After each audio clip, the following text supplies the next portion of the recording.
2040, déjà 15 ans d'innovation.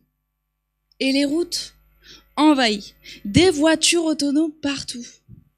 Alors imaginez, vous êtes en train de rentrer chez vous, de votre longue journée de travail, il fait nuit, vous êtes à pied dans la rue, et vous n'avez envie que d'une seule chose, vous affaler dans votre canapé. Alors courage, on y est presque, plus qu'une route à traverser, mais bam! Une voiture vous percute. Et au lieu du canapé, c'est direction les urgences. Alors oups, l'erreur est humaine? Mais je vous arrête, cette fois-ci, elle est artificielle. Et la fautive, c'est Carla. Mais c'est qui celle-là?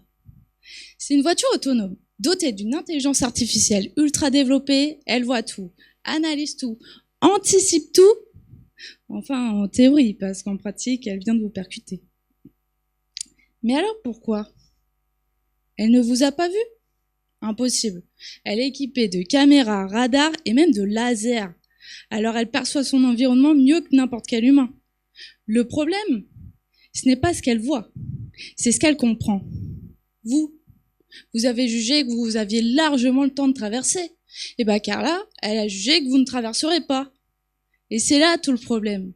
Carla ne sait pas ce qui se passe dans votre tête. C'est ça que j'ai cherché à résoudre dans ma thèse dès aujourd'hui.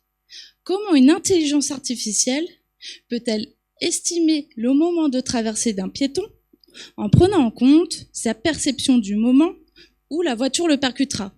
Une idée? Eh bien pour ça, j'ai simplement mis des personnes sur la route à la place des piétons avec des voitures arrivant jusqu'à 70 km/h. En réalité virtuelle, bien sûr. J'étudie l'anticipation, pas les traumatismes. Alors j'ai voulu observer deux choses. La première, si un piéton est bon à estimer le moment où la voiture le percutera. La deuxième, toute la durée du traversée du piéton avec des véhicules arrivant avec des vitesses et des météos différentes. J'ai répété ces expériences 27 fois sur une vingtaine de personnes. Et qu'est-ce que j'ai remarqué? Que le moment où un piéton décide de traverser est directement lié à sa taille.